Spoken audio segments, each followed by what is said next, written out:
जय हिंद, राम राम।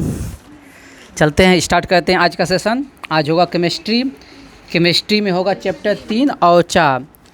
चैप्टर 3 होगा गैसों का आचरण और 4 है पीरियोडिक टेबल। और पीरियोडिक टेबल जो है ना भाइयों, ये हम एनसीईआरटी से भी लिए हैं, लुसेंट का तो है ही और उसके साथ में एनसीईआरटी भी है, ठीक ना। और इसका होमवर्क जो है ना टेलीग्राम चैनल एग्जाम चलीसा पे दे दिया जाता है। आप लोग जुड़ के तैयारी को नस्ते-नाबूद कीजिएगा। और चलिए ज़्यादा ना कुछ बोलते हुए स्टार्ट करते हैं। चलिए बताइएगा, हाँ, गैसों का आचरण चैप्टर क्या है? गैसों का आचरण। बताइएगा, दो टुलवा दो,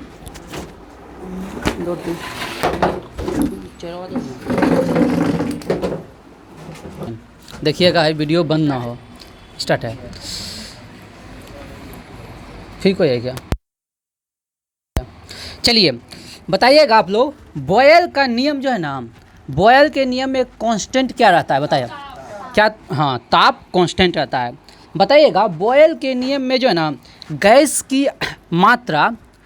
की नियत मात्रा का आयतन किसके समानुपाती होता है या व्युत्क्रमानुपाती होता है? आयतन जो है दाब का व्युत्क्रमानुपाती होता है। आयतन जो है दाब का क्या होता है? व्युत्क्रमानुपाती। आयतन जो है दाब का क्या होता है? व्युत्क्रमानुपाती। लेकिन इसके लिए क्या होना चाहिए? टेम्परेचर क्या होना चाहिए? कांस्टेंट।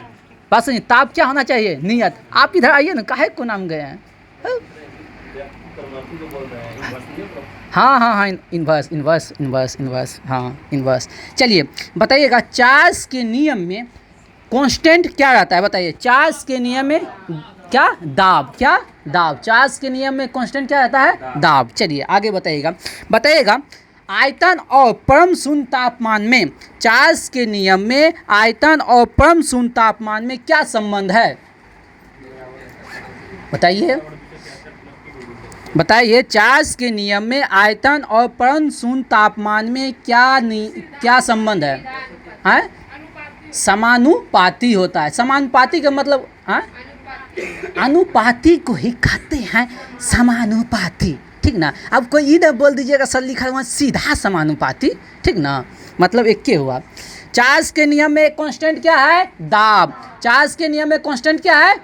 चार्ल्स के नियम में कांस्टेंट क्या है?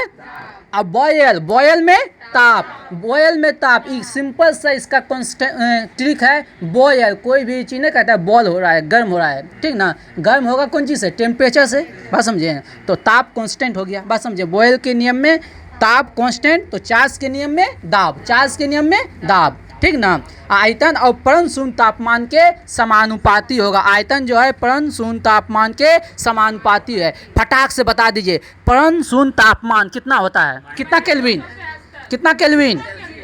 0 केल्विन। हाँ, और डिग्री सेल्सियस? हाँ, -273.15 डिग्री सेल्सियस। चलिए आप लोग बहुत अच्छे खेल रहे हैं। और एक बता दीजिए अगले हाथ, केल्विन फ़ारेनहाइट में बता दीजिए।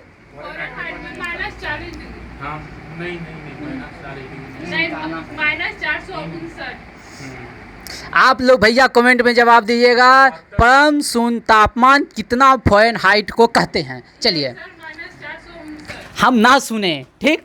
चलिए आगे हम बढ़ते हैं। बताइएगा 1 ग्राम अणु का आयतन कितना लीटर होता है? 1 ग्राम अणु का आयतन कितना लीटर होता है? 22.4 लीटर। 22.4 लीटर। बताइएगा 22.4 लीटर में कितने अणु होते हैं? हाँ, सिर्फ देखिए आप लोग जो है ना, भीड़ में नहीं कहता है, भीड़ में कोई गलतियों बोल के निकल जा रहे हैं, ठीक ना। इसीलिए फ्रेश से बोलना है। 22 कितना है? 6.022 गुना, हाँ 6.022 गुना 10 पे पावर 23, दशमलव में 22 तो पावर में 23। अच्छा एक बात बताइए, 6.022 गुना 10 पे पावर 23 को क्या कहते हैं? एवोगाड्रो नंबर, एवोगाड्रो संख्या।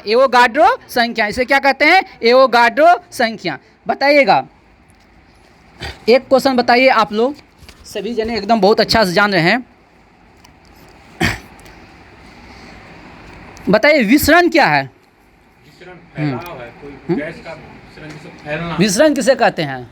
आप बहुत बोल रहे थे विसरण, प्रासरण, अवशोषण, विसरण। जैसे अगरबत्ती का धुआं फैल रहा है तो विसरण ही है। हाँ, एक गैस दूसरे गैस में जो मिलता है ना उसको कहते हैं विसरण। बात समझें?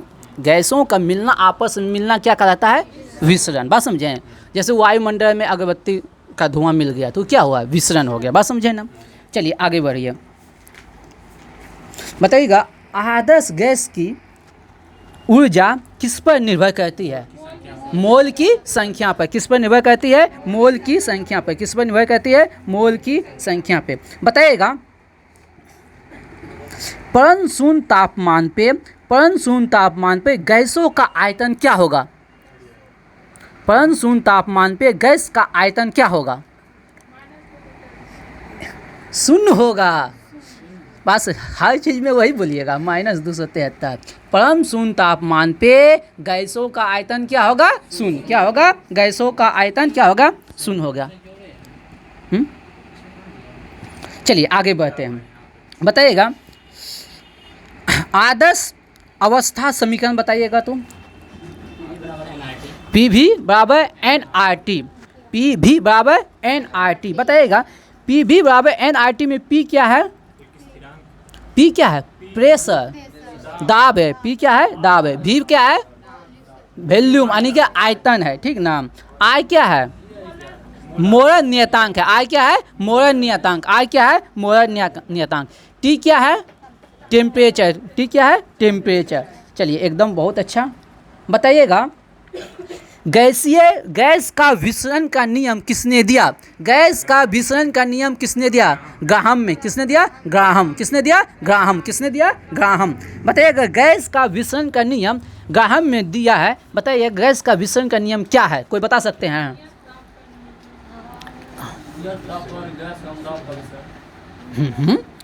और बोलिए किसका होता है? कौन? हाँ? गैस में क्या? गैस का भार, अनुभार, द्रव्यमान, डेंसिटी।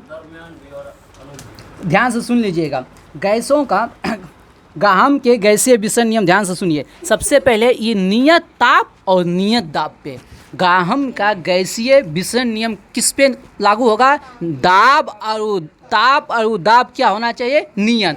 ताप और दाब क्या होना चाहिए? नियत। ताप और दाब क्या होना चाहिए? नियत, ठीक ना। इस पे क्या होगा? गैसों के आपस में तो सुनिएगा इसके घनत्व तथा अनुभार के वर्गमूल के व्युत्क्रमानुपाती होगा। बात समझे? इसके घनत्व तथा अनुभार के वर्गमूल के व्युत्क्रमानुपाती होगा, ठीक ना। याद रखिएगा यानी इसका फॉर्मूला जो होगा इसकी त्रिज्या यानी R1/R2 बराबर √D2/D1। बात समझें? D2/D1 याद रखिएगा। यानी घनत्व और अनुभार के वर्ग का क्या होगा? व्युत्क्रमानुपाती, ठीक ना। एक क्वेश्चन यहीं से निकलता है हाइड्रोजन गैस का विसरण की गति ऑक्सीजन गैस के विसरण की गति का कितना गुना होता है? कितना? 4 गुना होता है। कितना गुना होता है? 4 गुना होता है। चलिए आज आप लोग जिसके लिए बैठे हैं वो है पीरियोडिक टेबल। क्या है? Periodic table. चलिए आज पीरियोडिक टेबल का जो है ना, पीरियोडिक टेबल था ना, चैप्टर 4 है ना, तत्वों का आवर्त वर्गीकरण, ये है ना। तो पीरियोडिक टेबल एकदम बहुत ही बढ़िया से आप लोग कान नाक मुंह सब खोल के बैठिएगा पीरियोडिक टेबल में। बात समझें? एकदम पूरा अभी जो हम पीरियोडिक टेबल पढ़ाएंगे इसके बाद आपको पीरियोडिक टेबल लगभग पढ़ने का ज़रूरत नहीं होगा, ठीक ना। इसको बहुत शिद्दत के साथ लेके आए हैं। इसमें NCERT का जो है ना 99% नहीं वो कुछ है, बच्चा है वो महेश वो मारना है, बच्चा है वो, देखिएगा। हाँ बहुत बढ़िया से लाए हैं, ठीक ना। तो चलिए पीरियोडिक टेबल स्टार्ट करते हैं। बताइएगा वर्तमान समय में कुल तत्वों की संख्या कितना है? 118। वर्तमान समय में कुल तत्वों की संख्या कितना है? 118। बताइएगा वहाँ हुलकिएगा ना तो ना होगा, वहाँ है ये ना है। बस समझिए जखनी बोलेंगे हुल करें उखनी हुलक जाइएगा। बोल दीजिए चालू तो चालू कर दीजिएगा, ठीक ना। अभी सुनिए प्रवचन श्री 108 का। चलिए बताइएगा प्रकृति में कुल कितना तत्व है? आए कुल तत्व है कितना 118। हाँ राजू जो है ना ठीक है लगभग है। प्रकृति में 94, प्रकृति में कितना है 94, 94 तत्व है।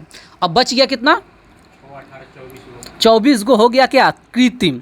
बात समझे प्रकृति में कितना तत्व है 94 और जो बचा 24 तत्व जो है ना कृत्रिम विधि से निर्माण किया गया है।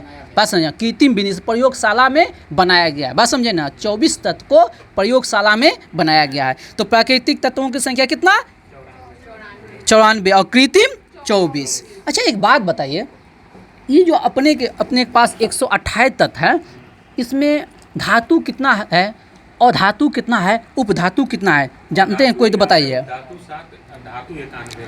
हम आपको एक बात समझाए हैं ठीक ना। हाँ नहीं आपको NH पे बाइक नहीं चलाना है आपको गली में बाइक चलाना है ठीक ना।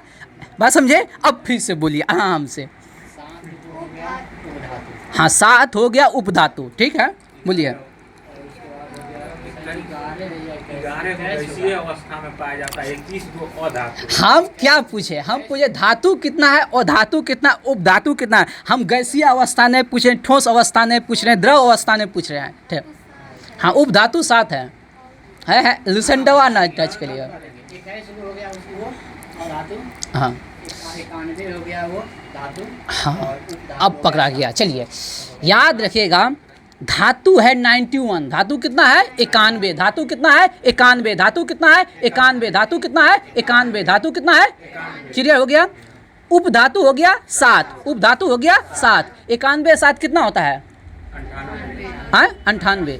10 गो है 10 गो है अधातु 10 गो है अधातु 10 गो है अधातु। बात समझे धातु 91 अधातु 10 उपधातु 7 उपधातु 7 क्लियर बोलिए। कहा 21 को नहीं जी जो देखिए ना 118 है एक गो नया हो गया होगा खोज तो ना कर सकते हैं। बताइएगा धातु और अधातु धातु और अधातु को किसने बांटा था। धातु और अधातु को 2 भाग में किसने बांटा इल्यूसेंट में है। धातु और अधातु ने किसने बांटा था हाँ मेडलिप नहीं। अब बताइएगा केमिस्ट्री का पिता किसे कहा जाता है लेवोसियर लेवोसियर। तो धातु और धातु 2 भाग में बांटा था लेवोसियर ने। किसने बांटा था लेवोसियर ने। धातु और धातु 2 भाग में बांटा है कौन लेवोसियर। धातु और धातु 2 भाग में बांटा है कौन लेवोसियर। धातु और धातु 2 भाग में बांटा है कौन लेवोसियर। केमिस्ट्री का पिता किसे कहा जाता है लेवोसियर को। केमिस्ट्री का पिता किसे कहा जाता है लेवोसियर के। धातु की संख्या कितना है 91 धातु की संख्या कितना है 91 और धातु की संख्या कितना है 10 और धातु की संख्या कितना है 10 और उपधातु की संख्या कितना है 7 उपधातु की संख्या कितना है 7। चलिए बताइएगा धातु गलत लिख लिए हैं क्या हमको लग रहा है गलत लिख लिए होंगे। चेक कर लो तो चेक कर लो एक बार चेक कर लो ना।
चलिए थोड़ा सा सुधार लीजिएगा। और धातु की संख्या 20 है, 10 गो मिस्टेक हो गया है, गलती से लिख लिए हैं 10 गो, ठीक ना, 20 गो है, थोड़ा मिस्टेक हो गया, सॉरी इसके लिए। धातु और धातु कितना है 20, और धातु कितना है 20। अच्छा हाँ, हम जो पूछ रहे थे क्वेश्चन, धातु और धातु के अलग करने वाला लाइन का नाम बताइए क्या है। हाँ, धातु और धातु को कौन अलग करता है, उस रेखा को क्या कहते हैं, जिगजैग लाइन, ऐसे ऐसे है जिगजैग लाइन, ठीक ना। धातु और अधातु पीरियोडिक टेबल में देखिएगा ना, जिगजैग लाइन की तरह जो है, हाँ जिगजैग लाइन ऐसे है ऐसे है ऐसे है ऐसे है।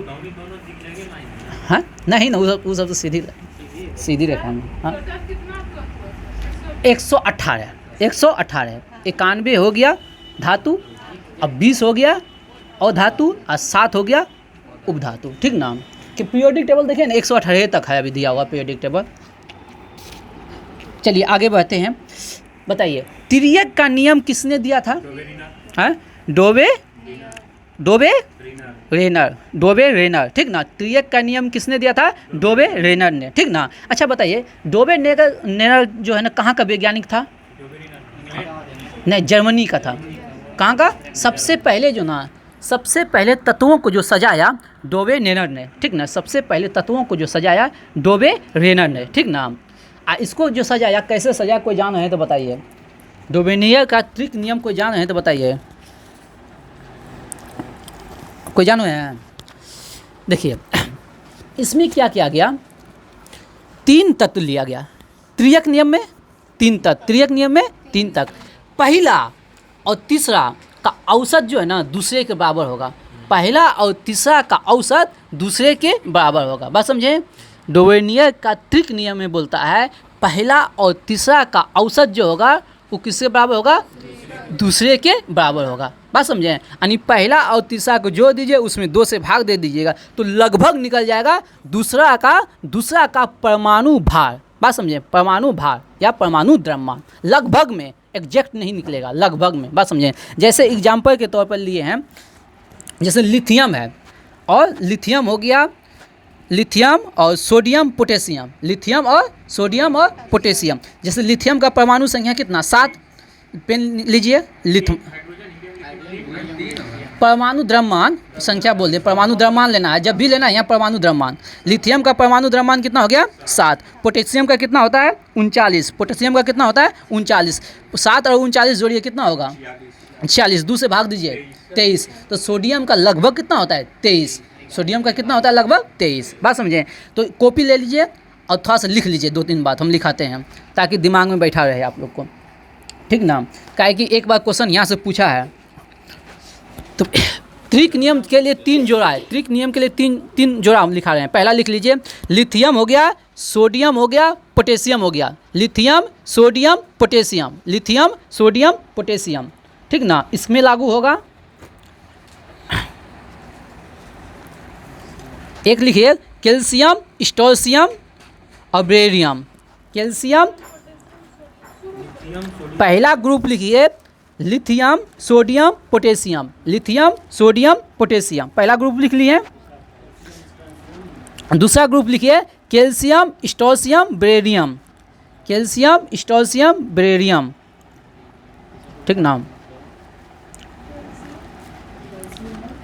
कैल्शियम हो गया, स्टोल्शियम हुआ, बेरियम हो गया, ठीक ना। चलिए इसको आप दिमाग में रखिएगा, दोनों ग्रुप को जो ना बेरियम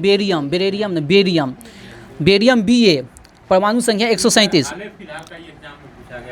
हाँ ये पूछा एग्जाम में, ठीक ना। चलिए आगे बढ़ते हैं। बताइएगा अष्टक का नियम किसने दिया है, हाँ न्यूलैंड्स। अष्टक का नियम किसने दिया है, न्यूलैंड्स। किसने दिया है, न्यूलैंड्स। अष्टक का नियम इस भी हटाओ ना। और ये बताइए न्यूलैंड्स कहाँ का वैज्ञानिक था, इंग्लैंड का। कहाँ का, इंग्लैंड का, ठीक ना। अब बताइएगा न्यूलैंड्स का अष्टक नियम जो है ना परमाणु संख्या पे है कि द्रव्यमान संख्या पे है, किस पे है, द्रव्यमान संख्या पे, ठीक ना। हाँ मोस्लेक सिर्फ परमाणु संख्या पे है, बाकी जितना है ना सभी द्रव्यमान संख्या पे, याद रखिएगा, ठीक ना। बताइएगा न्यूलैंड्स का अष्टक नियम कोई जानते हैं तो बोलिए, न्यूलैंड्स का अष्टक नियम पहला और 8वां प्रत्येक 1 सेट जो है ना बराबर है। हाँ, जैसे अगर हम स्टार्टिंग से करें 1 से, तो पहला तत्व और 8वां तत्व का गुण मिलता है, पहला तत्व और 8वां तत्व का गुण मिलता है। जैसे संगीत का सारा गामा पाधा निशा, बात समझे हम, संगीत का पहला स्वर और 8वां स्वर रिपीट होता है, उसी प्रकार इसका जो है पहला तत्व और 8वें तत्व का गुण क्या होता है, मिलता है। ये न्यूलैंड्स का अष्टक नियम, न्यूलैंड्स का अष्टक नियम। अब बताइएगा, जैसे एग्जाम्पल देकर समझाते हैं। जैसे स्टार्ट करते हैं हम सोडियम से, कहाँ से स्टार्ट करते हैं, सोडियम से, तो सोडियम का गुण और पोटेशियम का गुण मिलेगा, सोडियम का गुण और पोटेशियम का गुण मिलेगा। सोडियम से 8 को गिनिएगा तो कहाँ पहुँचेगा, 19 पे, पोटेशियम पे, तो सोडियम और पोटेशियम का गुण मिलेगा। जैसे हम बेरियम से स्टार्ट करेंगे तो बेरियम का गुण और मैग्नीशियम का गुण मिलेगा। तो आप लोग को एक बात और बता देना चाहते हैं, बारीकी तरीका पर सुन लीजिए आप लोग, रुकिए ना, रुक जाइए ना, पेशेंस रखिए ना। बी बेरियम बी 4, ठीक ना, और मैग्नीशियम का मिलेगा। यहाँ जो है ना आपका नियोन जो है ना नहीं है, नियोन नहीं है, नियोन सबका खोज इस समय नहीं हुआ था। जब न्यूलैंड्स का अष्टक नियम आया था तो आदर्श गैस का खोज नहीं हुआ था। नियोन हो गया, आर्गन हो गया, क्रिप्टन हो गया, इस सब का खोज नहीं हुआ था। ऐसा नहीं आप गिनने लगिए तो जैसे 8 है, 8 के बाद 9 आएगा, ठीक ना, नियोन आएगा, नियोन सब आएगा, तो नियोन को हमको ऐड नहीं करना है, बात समझे ना, नियोन का उस समय खोज नहीं हुआ था। तो न्यूलैंड के अष्टक नियम गिनते समय आपको नियोन को हटा देना है, ठीक ना, फोरिन के बाद आप नियोन को नहीं काउंट कीजिएगा। अच्छा, एक क्वेश्चन यहाँ से पूछ सकता है आप लोग से, बताइएगा न्यूलैंड्स के अष्टक नियम का दोष बताइए, तो कोई जान है तो, हाँ क्या दोष है? नहीं, वो क्या था, ड्यूलियम और आयोडीन को बाद में रखा था, ड्यूलियम को पहले। नहीं, आप थोड़ा जो है ना बहुत ज़्यादा डीप चल गए एकदम, हाँ बहुत ज़्यादा डीप चले गए, ठीक ना। हाँ सुनिए, पहले एकदम आसान है, ये कैल्शियम तक ही लागू होता है। कहाँ तक लागू होता है? कैल्शियम तक। कहाँ तक लागू होता है? कैल्शियम तक ही लागू होता है, ठीक ना, कैल्शियम तक ही लागू होता है। हाँ, और एक क्वेश्चन पूछा गया है, बताइएगा न्यूलैंड्स के अष्टक नियम में कुल तत्वों की संख्या कितना है? 56। कितना है कुल तत्वों की संख्या? 56। कुल तत्वों की संख्या 56। ये है बुक में, देख लीजिए, इसको अंडरलाइन कर लीजिए, ये बुक में है, ठीक ना। ये आपके लूस नहीं, उतना याद नहीं करना, 56वां तत्व कौन होगा। इकाई की इसका नियम जो है ना, ये पालन नहीं ना हुआ है। अब देखिए, जो उसके बाद सबसे अधिक दिन तक जो काम किया वो मेंडलीव का आवर्त नियम, मेंडलीव का आवर्त नियम, ठीक ना। मोसले के आवर्त नियम के पहले जो पीरियोडिक टेबल था किस पे नियम आधारित था? मेंडलीव के आवर्त नियम पर। किस पे? मेंडलीव। तो वही घिसा फिसा एक डायलॉग है, बताइएगा मेंडलीव का आवर्त नियम, मेंडलीव का आवर्त नियम परमाणु संख्या पे आधारित है या द्रव्यमान संख्या पे? किस पे? द्रव्यमान संख्या पर। सिर्फ याद रखिए, क्वेश्चन पूछा है ये, मोसले का जो आवर्त नियम है सिर्फ परमाणु संख्या पे, बाकी सब किस पे है? द्रव्यमान संख्या पे। यहाँ से क्वेश्चन बहुत सारा लाए हैं। बताइएगा मेंडलीव के आवर्त नियम में कुल तत्व कितने हैं? हाँ, मेंडलीव के आवर्त नियम में कुल तत्व कितने हैं? नहीं, आप स्वतंत्र हैं, आप अपने विचारों से स्वतंत्र हैं, ठीक ना, आप कुछ भी बोल सकते हैं। हाँ, मेंडलीव के आवर्त नियम में कुल तत्वों की संख्या कितना था? मेंडलीव ने कितने तत्वों का खोज किया था? हाँ बताइएगा। न्यूलैंड्स का अष्टक नियम में कितना तत्व था? 56। वाह, ताली बजा दीजिए इसके लिए, खोद के निकाल लिया NH पर। दम ना है रे कंजूस मक्खी चूस, अरे कंजर, कहाँ उसे बजाता है ताली। 63 तत्व। कितने तत्व? 63 तत्व। बताइएगा कितना वर्ग था? 9 वर्ग। आवर्त कितना था? 7। 9 वर्ग को जो है ना 2 ग्रुप में बांटा था, ए और बी ग्रुप में बांटा था। अब किताब निकाल लीजिए, अब यहाँ से किताब में है, किताब निकालिए, लूसेंट खोल लीजिए। अब यहाँ से बुक में है आपका, खोल लीजिए, ठीक ना। बताइएगा वर्ग ए और वर्ग बी।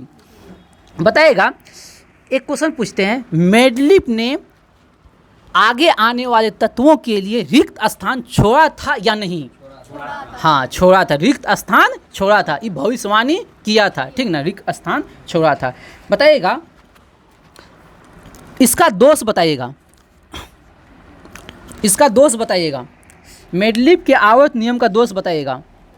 पहला दोष है हाइड्रोजन, पहला है हाइड्रोजन को क्षार धातु में के साथ भी रखा गया था और हाइड्रोजन ग्रुप के साथ रखा गया था, दोनों जगह क्षार धातु और हाइड्रोजन ग्रुप। पहला दोष क्या हो गया, क्षार धातु के साथ भी रखा और हाइड्रोजन ग्रुप में भी रखा। चलिए हाइड्रोजन की बातें हैं तो मोस्ले ने हाइड्रोजन को क्या बोल दिया, आवारा तत्व, मतलब ये आवारा है, ठीक ना, ये बेटा नालायक निकल गया, ये जिधर मन उधर इसको भटकने के लिए छोड़ दो। तो मोस्ले का एक दोष यही है, हाइड्रोजन को बढ़िया से जो है ना परिभाषित नहीं कर पाया, बात समझे, तो उसको बोल दिया ये आवारा तत्व है, बात समझे, ये आवारा तत्व है, कभी वो धातु की तरह व्यवहार कर लेगा तो कभी अधातु की तरह व्यवहार कर लेगा, ठीक ना। चलिए बताइएगा, क्या मेंडलीव ने समस्थानिक के लिए जगह छोड़ा था? नो, समस्थानिक के लिए जगह नहीं छोड़ा था। मेंडलीव ने समस्थानिक के लिए जगह नहीं छोड़ा था। मेंडलीव ने समस्थानिक के लिए कोई जगह नहीं छोड़ा था। मेंडलीव समस्थानिक के लिए कोई जगह नहीं छोड़ा था। बताइएगा, 8वें वर्ग में मेंडलीव ने 8वें वर्ग में कुल को वर्ग, मेंडलीव में कितना वर्ग, मेंडलीव ने कितना वर्ग का खोज किया, 9 वर्ग, कितना वर्ग, 9 वर्ग। तो 8वें वर्ग ने कितने तत्वों को एक साथ रखा था, 3 तत्वों को एक साथ रखा था, जो कि इसका दोष था। ये क्या किया, समान गुण वाले को अलग कर दिया, समान गुण वाले को अलग कर दिया, और एक समान गुण वाले को, और क्या कहते हैं, जिसका गुण नहीं मिलता है उसको साथ रख दिया। ये इसका गलती था। और कुछ गलती क्या हो गया, कम परमाणु भार वाले को बाद में रख दिया और अधिक परमाणु भार वाले को पहले कर दिया, ठीक ना। तो इसको भी आप दिमाग में रखिएगा। जैसे हो गया ट्यूरेनियम, हो गया आयोडीन, ट्यूरेनियम को पहले रख दिया और आयोडीन को बाद में, ठीक ना, ये भी है। एक अगला क्वेश्चन जो है लूसेंट में नहीं दिया हुआ है, आप लोग लूसेंट में खोल कर लिख दीजिए, आने वाले समय में ये इम्पोर्टेंट होने वाला है, ठीक ना। ये 3 तत्व का भविष्यवाणी किया था, मेंडलीव ने 3 तत्व का भविष्यवाणी किया था। वो तीनों तत्व क्या क्या है बताइए। एका बोरोन, लिखिए पहले एका बोरोन, लूसेंट में लिखिए एका बोरोन, एका बोरोन, एका बोरोन को कहा स्केडियम, स्केडियम क्या कहा, स्केडियम, SC शॉर्ट में लिखिए तो SC लिख दीजिए, स्केडियम, ठीक ना। एका बोरोन को क्या कहा, स्केडियम। फिर एका सिलिकॉन, महंत जी लिखिए ना, एका सिलिकॉन को कहा जर्मेनियम, क्या कहा, जर्मेनियम, क्या कहा, जर्मेनियम, क्या कहा, जर्मेनियम, क्या कहा, जर्मेनियम। एका एल्युमिनियम, एका एल्युमिनियम को कहा गलेनियम, GA, गलेलियम, गलेलियम। एका एल्युमिनियम, एका एल्युमिनियम, ठीक ना, गैलियम, गैलियम, GA। अब सुनिए, पहले ही नाम रखा एका बोरोन, फिर रखा एका सिलिकॉन, 3 तत्व का नाम रखा, एका बोरोन, एका सिलिकॉन, एका एल्युमिनियम। लेकिन जब खोज हुआ ना, जब खोज हुआ तो स्केडियम का जो खोज हुआ तो वो मिला, उसका गुण मिला एका बोरोन के गुण के समान, ठीक ना। और जर्मेनियम का जो खोज हुआ उसका गुण मिला सिलिकॉन के, एका सिलिकॉन से मिलता जुलता है। और गैलियम का जो गुण मिला वो गुण मिला क्या कहते हैं, एका एल्युमिनियम के समान, बात समझें। तो वो जो भविष्यवाणी क्या था उसका भविष्यवाणी एकदम सटीक बैठा, उसका भविष्यवाणी एकदम सटीक बैठा। अच्छा एक बात बताइए, कोई जानते हैं परमाणु द्रव्यमान निकालने का फॉर्मूला जानते हैं, परमाणु द्रव्यमान बताइएगा। हाँ वो तो बात सही है, लेकिन इस रूप में नहीं बोलना है, दूसरे रूप में बोलना है, परमाणु द्रव्यमान बराबर याद रहेगा, तुल्यांकी द्रव्यमान गुना संयोजकता, तुल्यांकी द्रव्यमान गुना संयोजक। हाँ, भार को द्रव्यमान और भार दोनों एक ही यूज होगा, तुल्यांकी भार गुना संयोजकता, ठीक ना। बताइएगा,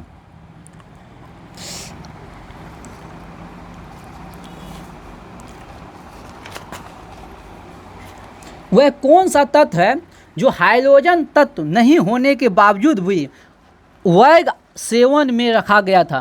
वह कौन सा तत्व है जो हाइड्रोजन तत्व नहीं होने के बावजूद भी वर्ग 7 में रखा गया था। Manganese, manganese. कौन है? मैग्नीज। कौन है? मैग्नीज। मैग्नीज, ठीक ना। हाइड्रोजन नहीं था फिर भी उसको वर्ग 7 में रखा गया था। तो यहाँ से एक बात समझ में आता है, हाइड्रोजन ग्रुप किस वर्ग में है? वर्ग 7। कौन सा वर्ग? 7। चलिए आगे बढ़िए,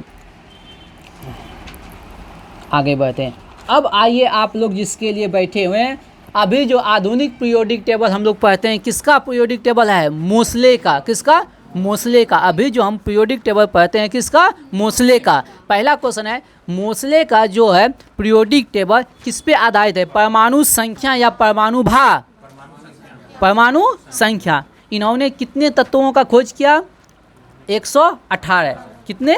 118 तत्वों को। तो एक सिंपल सा क्वेश्चन है, क्या मोसले का पीरियोडिक टेबल में भविष्य में आने वाले तत्वों के लिए रिक्त स्थान खाली है या नहीं? एकदम रिक्त स्थान खाली है। बताइएगा, समस्थानिक के लिए जगह है या नहीं? है। इस सारा दोष को निपट दिया, बस एक को निपटा नहीं सका, हाइड्रोजन को, सबको निपट दिया, ठीक ना। सिंपल सा बात है। इस सजाया किसके आधार पे? परमाणु संख्या। तो परमाणु संख्या समस्थानिक क्या होता है? समस्थानिक में परमाणु संख्या समान होता है, द्रव्यमान संख्या भिन्न भिन्न होता है। जैसे ही परमाणु संख्या पर सजाया तो समस्थानिक के लिए जगह क्या छोड़ेगा? तो परमाणु संख्या समान रहबे करेगा। बात समझेंगे ना। परमाणु संख्या समस्थानिक में समान रहबे करता है, द्रव्यमान संख्या में भिन्न भिन्न रहता है। तो परमाणु संख्या पर जैसे सजाया तो समस्थानिक का लफड़े खत्म हो गया। बात समझेगी नहीं?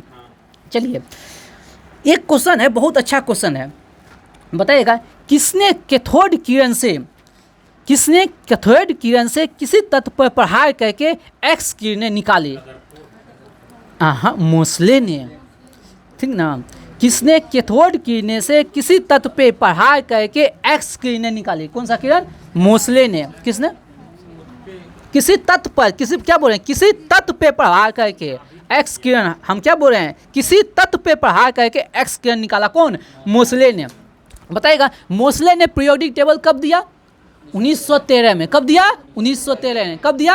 1913 में। कब दिया? 1913 में।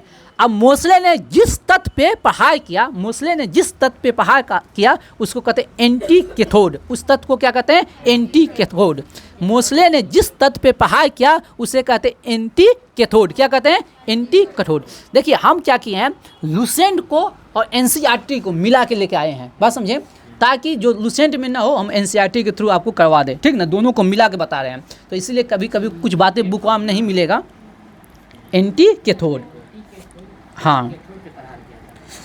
जिस तत्व पे प्रहार किया ना उस तत्व को कहा एंटी कैथोड। बात समझे, उस तत्व को कहा एंटी कैथोड।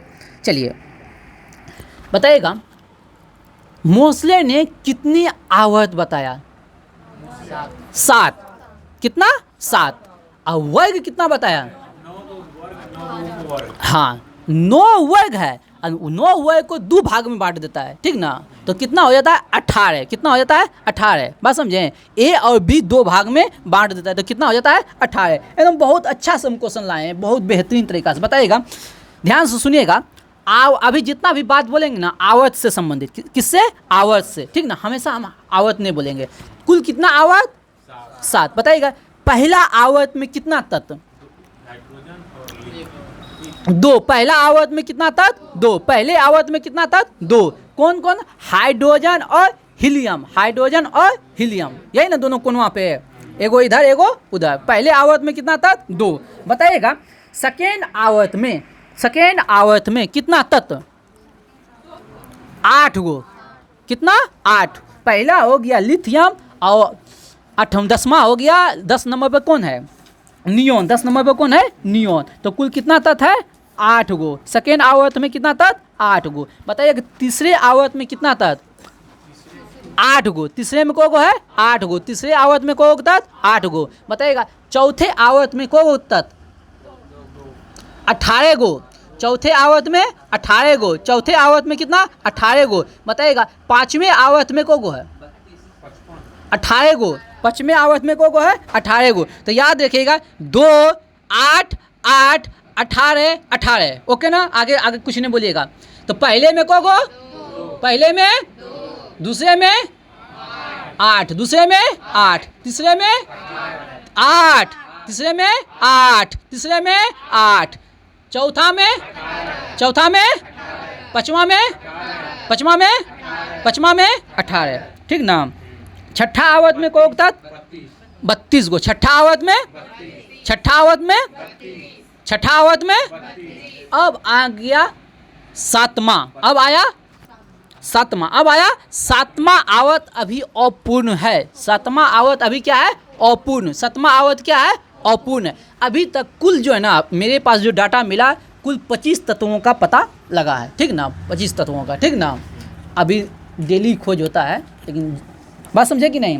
तो याद रखिए 2 8 8 18 18 32, 2 8 8 18 18 32, बात समझे कि नहीं? चलिए आगे बढ़ते हैं हम लोग। और पूछ देगा कौन सा आवत अपूर्ण है? सातवां। कौन सा आवत अपूर्ण है? सातवां। कौन सा आवत अपूर्ण है? सातवां आवत अपूर्ण है। बताइएगा वर्ग की संख्या कितना बबुआ रे? 18।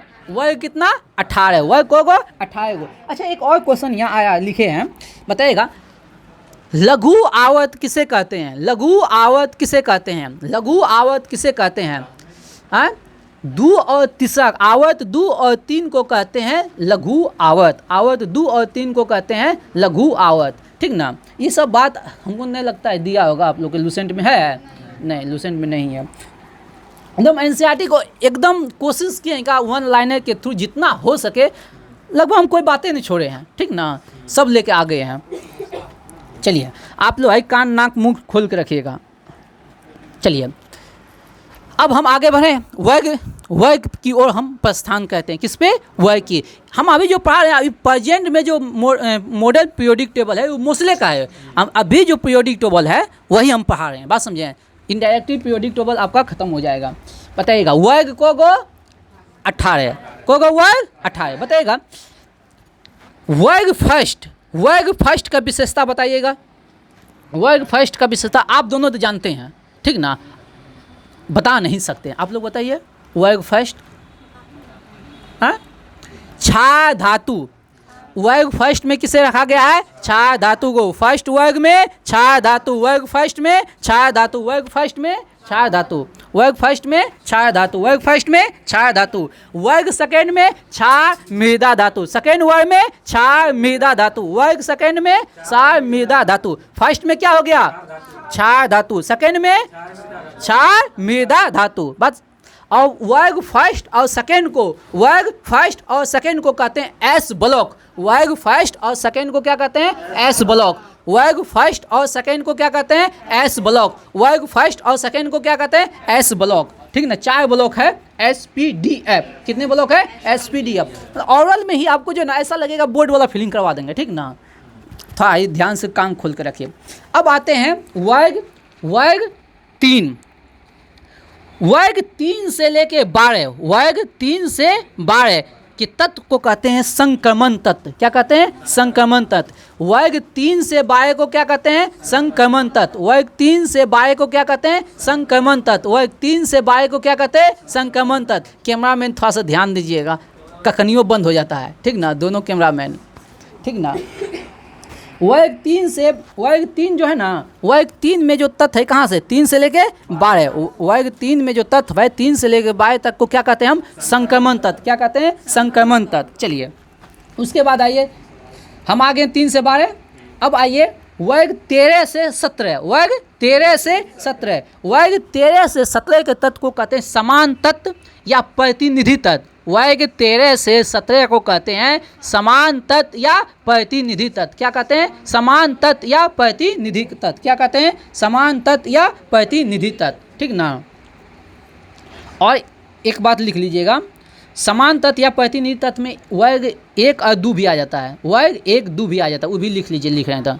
हाँ, समान तत्व में वर्ग 1 और 2 भी आ जाता है। वर्ग 1 और 2 भी आ जाता है, ठीक ना, दोनों आ जाता है। चलिए और लिख लीजिए, जो वर्ग संक्रमण तत्व जो है ना, जो संक्रमण तत्व है उसको कहते हैं डी ब्लॉक। संक्रमण तत्व को क्या कहते हैं? D block. संक्रमण तत्व को क्या कहते हैं? यानी 3 से 12 वाला को कहते हैं हम डी ब्लॉक। 3 से 12 वाले को क्या कहेंगे? D block. 3 से 12 वाले को क्या बोलेंगे? डी ब्लॉक, ठीक ना। 3 से 12 डी ब्लॉक, 3 से 12 डी ब्लॉक। अब आइए, वर्ग सतह को कहते हैं हेलोजन ग्रुप। वर्ग सतह को क्या कहेंगे? Halogen group. वर्ग सतह को क्या कहेंगे? Halogen group. वर्ग सतह को क्या कहेंगे? Halogen group. वर्ग सतह को क्या कहेंगे? Halogen group. और वर्ग 28 को सभी जानते हैं नोबल गैस, निष्क्रिय गैस और क्रिय गैस। बात समझे कि ना? सब एक ही नाम है, बात समझे? वर्ग 28 को नोबेल, वर्ग 28 को नोबेल, उसी को कहते हैं अक्रिय। बात समझे? हो गया, 1 से 28 तक निपट गए।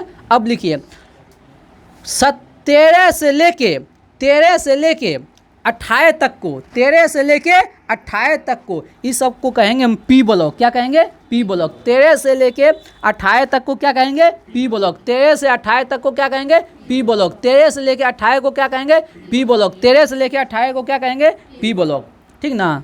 13 से लेके 28 क्या हो गया? P block. तो SPDF हो गया। एस ब्लॉक में क्या हो गया बाबू रे? वर्ग 1 और 2।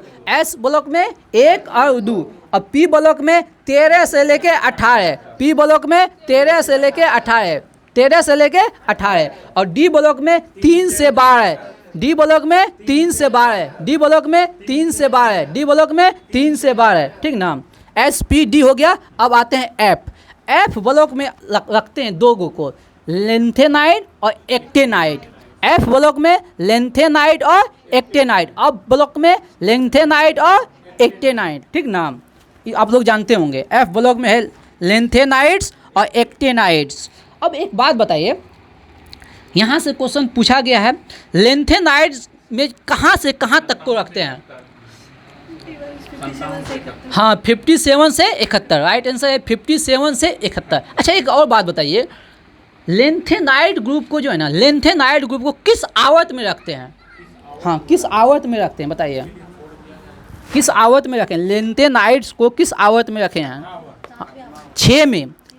किस आवर्त में? 6 आवर्त में। आवर्त 6 में रखें लेंथेनाइड को। किस आवर्त में? 6 में। और एक क्वेश्चन यहाँ से है, लेंथेनाइड को किस वर्ग में रखे हैं?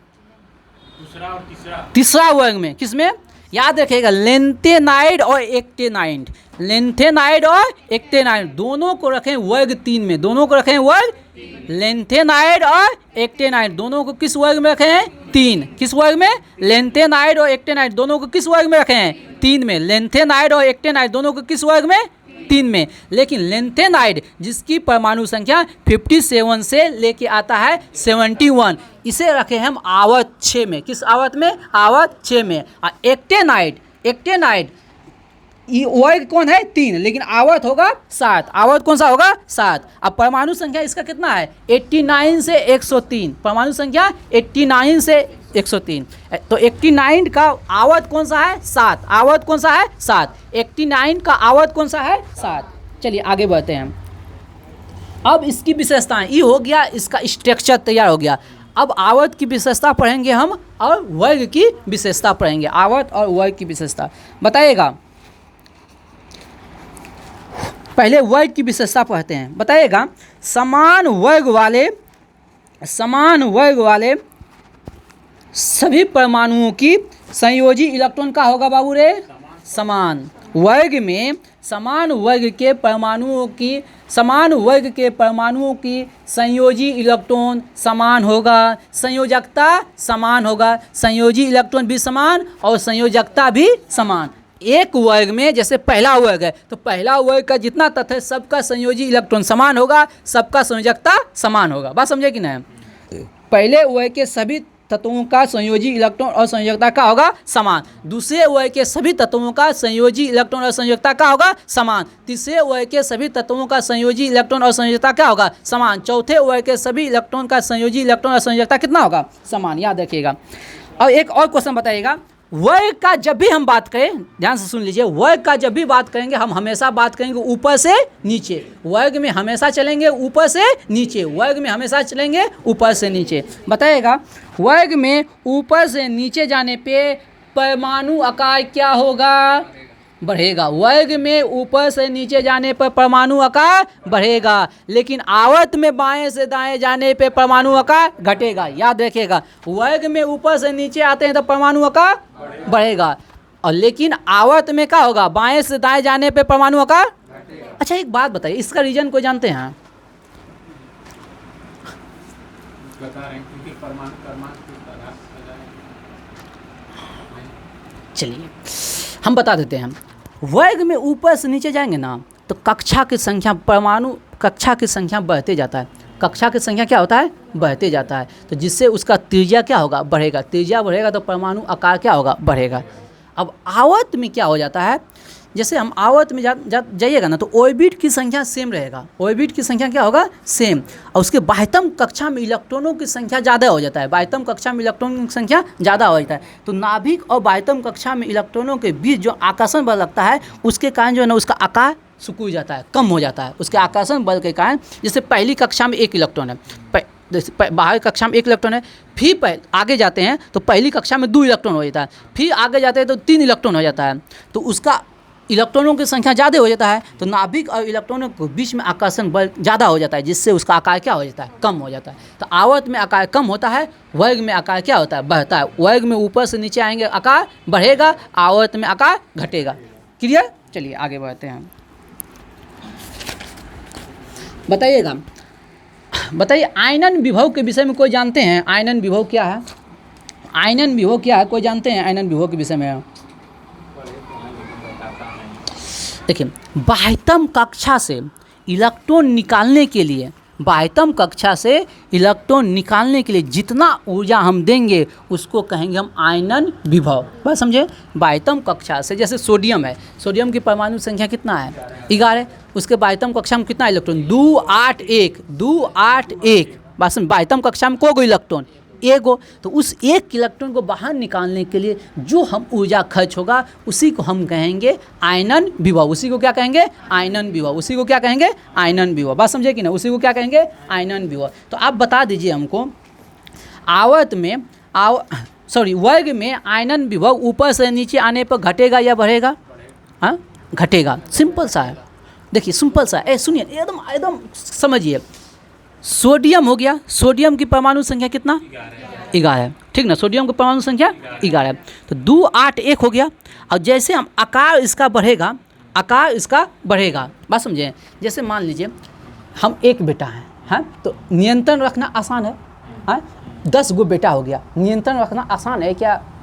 हाँ, कठिन है ना? तो आराम से कोई भी उसको बहका के लेके चल जाएगा कि ना? हाँ, तो उसी प्रकार बाहर कक्षा में जैसे उसका कक्षा बढ़ गया तो उसका कमज़ोर हो गया, कक्षा बढ़ा तो कमज़ोर हो गया, तो उसको जो बल लगेगा, ऊर्जा लगेगा, कम ऊर्जा लगेगा। बस समझे? आयनन विभव क्या है? बाह्यतम कक्षा से इलेक्ट्रॉन को बाहर निकालने के लिए जो हम एनर्जी देंगे उसी को क्या कहेंगे?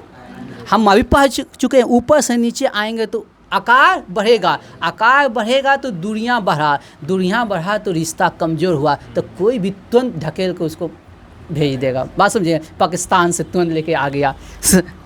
क्या नाम है? सीमा। काहे कि उसका पति कहाँ चल गया था? दुबई चला गया था। रिश्ता दूरी बढ़ा तो बहका के इंडियन लेके चला आया। बात समझे? एक लॉजिक लगा दिए, चलो कोई नहीं।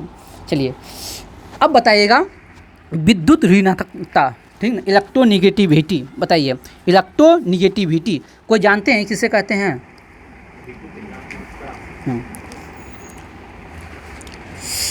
याद देखिए परमाणु की वह क्षमता जिससे वह साझेदारी इलेक्ट्रॉन को, ये साझेदार इलेक्ट्रॉन है, याद रखिएगा। इलेक्ट्रोनिगेटिविटी में ये साझेदार इलेक्ट्रॉन का चर्चा होगा। कौन सा? साझेदार इलेक्ट्रॉन को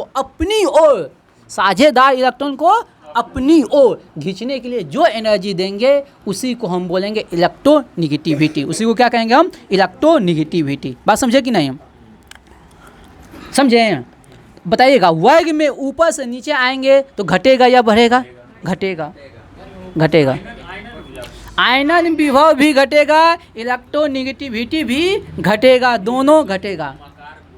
हाँ, सिर्फ आकार बढ़ेगा। याद रखिएगा आकार बढ़ेगा, बाकी मैक्सिमम चीज़ घटेगा। बात समझे? मैक्सिमम चीज़ घटेगा। ठीक ना? आगे और याद देखिए इलेक्ट्रॉन बंधुता। अब देखिए कोई उदासीन परमाणु से इलेक्ट्रॉन बंधुता किसे कहते हैं पहले समझ लीजिए। जब उदासीन परमाणु से एक इलेक्ट्रॉन ग्रहण करता है तो उसके फलस्वरूप जो ऊर्जा उत्पन्न होता है उसे कहते हैं इलेक्ट्रॉन बंधुता।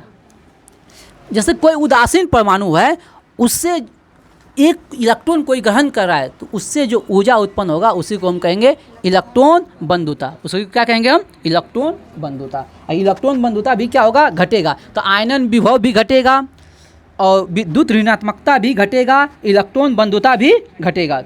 तीनों चीज़ क्या होगा? घटेगा। तीनों चीज़ का होगा? वर्ग में घटेगा। इसको इस सब क्वेश्चन बहुत पूछता है, बहुत फंसता है स्टूडेंट, ठीक ना।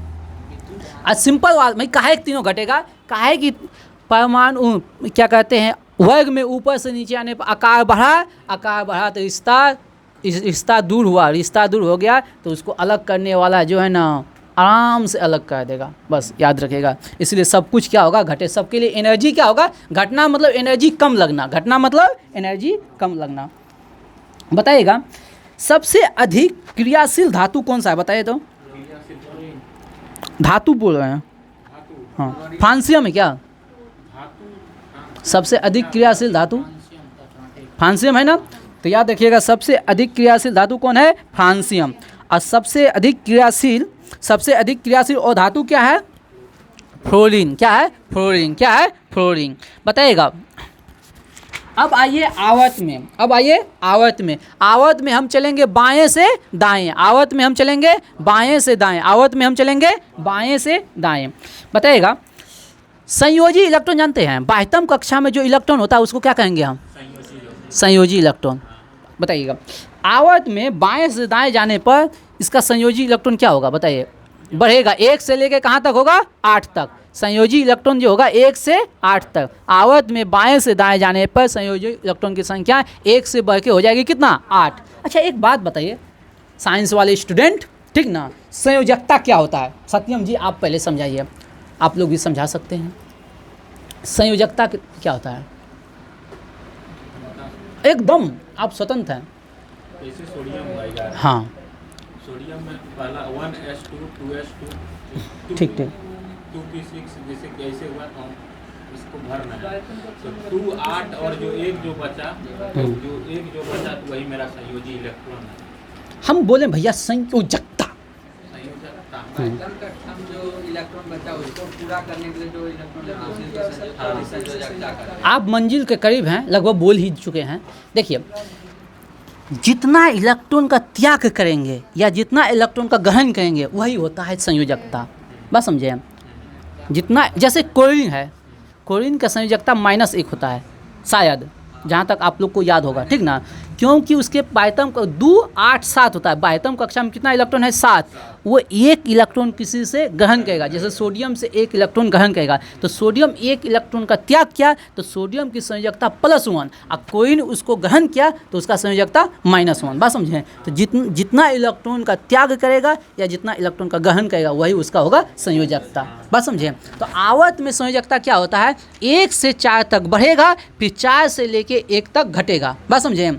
आवर्त में जो है संयोजकता क्या होता है? पहले 1 से 4 तक बढ़ेगा, फिर 4 से लेके 1 तक घटेगा। बात समझें?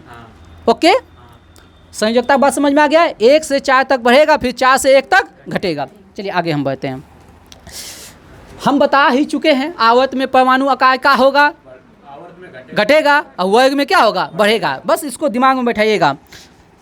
आयनन विभव क्या होगा? आवर्त में बढ़ेगा। आवर्त में क्या होगा? बढ़ेगा। विद्युत ऋणात्मकता का होगा? बढ़ेगा। और इलेक्ट्रोनेगेटिविटी का होगा? बढ़ेगा। वहाँ घटेगा तो यहाँ बढ़ेगा। एक वो आप पकड़ लीजिए, या तो वर्ग समझ लीजिए या आवर्त, किसी एक को एकदम खूबसूरत तरीका से समझ लीजिए। तो सबसे अच्छा कौन समझे? वर्ग। और उसका उल्टा कर दीजिएगा कहाँ? आवर्त में। मैक्सिमम जगह होगा, एक हक जगह शायद ना हो तो ना हो, कहीं एक्सेप्शन, लेकिन मैक्सिमम जगह होगा, ठीक ना।